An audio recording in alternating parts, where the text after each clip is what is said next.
حضرت مولوی قصه میکنم، مولوی روم. بسیار یک حکایه عجیب و غریب است. اکثریت اهل این مسجد نشنیدیانش، از همون خاطر ذکرش میکنم، اگر چنده که در بعضی موضوع ها ایرا بیانم کرده بودم. حضرت میگوید آن یک مرغ گرفت از مکر دام، مرغ او را گفت ای خواجه همام. یک شخص تور میمونه، در تورش یک پرنده میافته، همون پرنده ها که بیچاره را اسیر میکنه که نیت خودلانش داشته است. حضرت خدای تعالی مرغ به زبان میآید، از مرغای سخنگو بوده است. این تمثیل است برای با شما، تمثیل. مرغ گفت ای خواجه تو بسا گاوان میشان خورده ای، تو بسا اشتر به قربان کرده ای، تو نگشتی سیر زانها در زمان، هم نگردی سیر از اجزای من. ای مردکی خوب گویا فکر که در طول حیاتت ایقا گاویت خورده، ایقا گوسپند بزیت خورده، شترها خورده، حاضر اگر بپرسیمت میگه که شکمم بوی طعام نبورده است، هیچ خوب نخوردم. از این قدر شتر و گاو سیر نکردی، ای همین 10 گرم گوشتی من سیر میکنی. هیل مرا تا که 3 پندت بردیم، تا بدانی زیرکم یا ابلهم.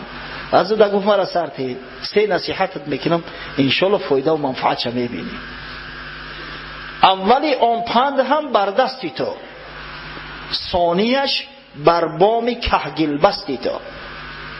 برای آن که دل دور نرو که همین مرغت فند میکنه، نصیحت یکمه در بالای کف دستت میکنم، اگر معقول شد سرانتی. نصیحت دیگه در بالای بامت، در بام کهگلیت. وان 3 پند دهم من بر درخت، تا از این 3 پند گردی نیک بخت. بعد پند 3 وقتی که از خانه برو اومدم و بالای درخت شیشتم، بعد میتونم آن چی بر دست است این است آن سخن، که محال رازی کس باور مکن. نصیحت اول، اگر کسی یک سخن محال گفت باور نکن، بشنوه که قبول نکن. اگر یک پنی که انداخت باور نکن. اگر گفت بالفرض که تو دولی جوان هستی، بگرد بخر بچر بگرد، چی جان تقم میتی؟ اون سفید کشیدی پنسیونر شدی با مسجد میرای نمازها را به جماعت میخونی، باور نکن که محال است. زیرا عجل برای هر کس مقدر است از جانب خدا.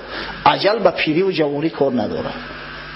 اگر کسی گفت که ای برادر آخی چون میکنی این پول رسخات کرده برای مسجد صدقه جاریه، گفته 3 کندیسیونر آورده زده، ای او دا یک کندیسیونرش برده اوغلت بچسبون، همون گاوتم راحت میکنه سلقینه که خشرو.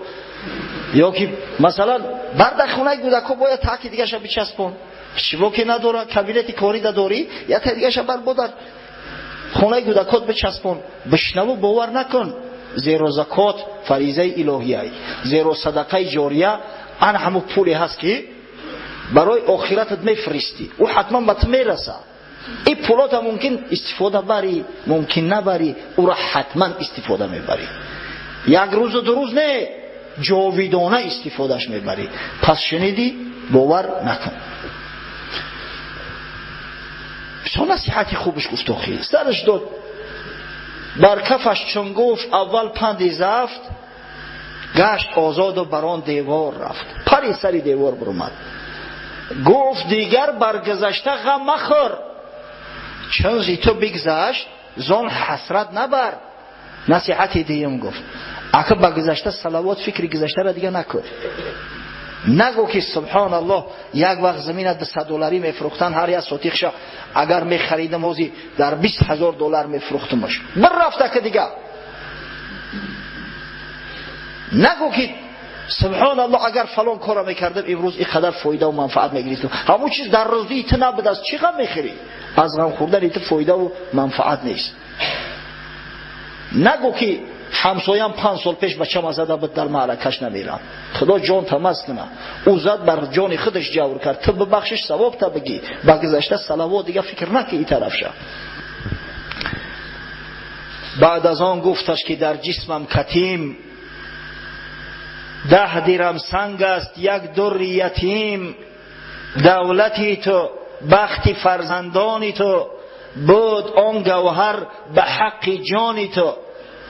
بعد گفت ای مردکی ساده ای، اگه پرید از بالای درخت برآمده است.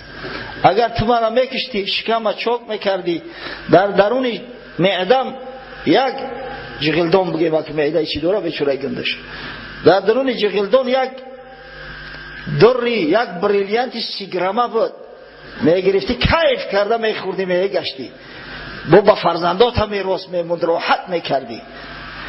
فوت کردی در که روزیت نبود که نباشد مثل آن در در وجود، او خیل بریلیانتی کلون در دنیا نیست، هیچ کیف میکردی. افسوس که از دست رفت، رزق روزیت نبود است. آنچنان که وقتی زادن حامله ناله سازد، خواجه شد در غلغله. مثل که زن حامله وقتی تولد کردن دو دوایش میبروید، خاصتا اگر نو تولد کنه و اصلش میبروید. اگر در رودم کسی که انا به خاطر زنش رفته باشه در وقتی همون بلشکی تولد فرزند میدونه که چخیل داد و فیغان بلند میشود. این بیچاره خواجه وقتی فهمید که 30 گرم بریلیان به دست، دیگه داد و وایش برود، های دریغ از دست دادم. گفته داد و وای برداشت.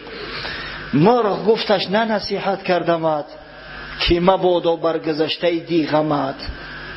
گفت خانه در بلندی که اوه وازی من نصیحتت نکردم چند سکون پیشتر، چیزی که گرفت دیگه غم نخور، چون زی تو بگذشت چون غم میخوری، یا نکردی فهم پندم یا کری.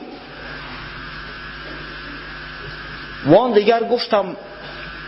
دیگر پندت بگفتم که زلال، هیچ تو باور مکن قول محال. 1 دقیقه پیشتر نصیحتت کردم که مرده که خوب، اگر چیزی محالت گفتن قبول نکن.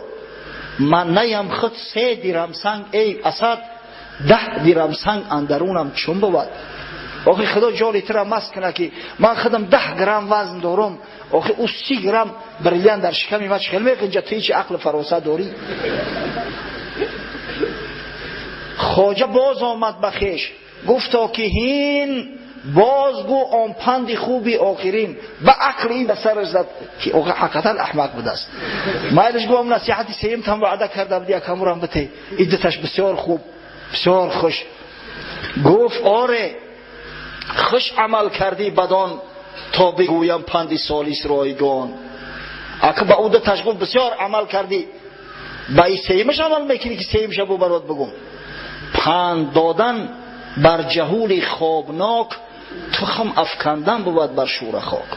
بر آدم جاهلی که خوابه وقتی نصیحت هیچ اعتبار نمیته، یا میشینه و میره و یکم فایده و منفعت از نصیحت حاصل نمیکند، حکمی او حکمی اون پرتافتن بذر است، تخم در شور خاک که تخمی پرتافتگی ضایع میشه و خلاص، از او دیگه یگان چی طمع کرده نمیتونی. لکن که خدای تعالی با او شما را از زمره همون جهولای خوابناک بگردونه که پند نصیحت بشنویم موافق و عمل نکنیم. الحمدلله و المنه این مسجد است.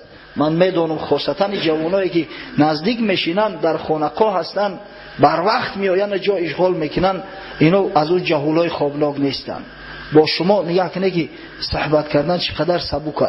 1 ساعت در نماز جمعه صحبت میکنی، یگان ذره احساسی ماندگی نمیکنی، مونده نمیشه. برای چی؟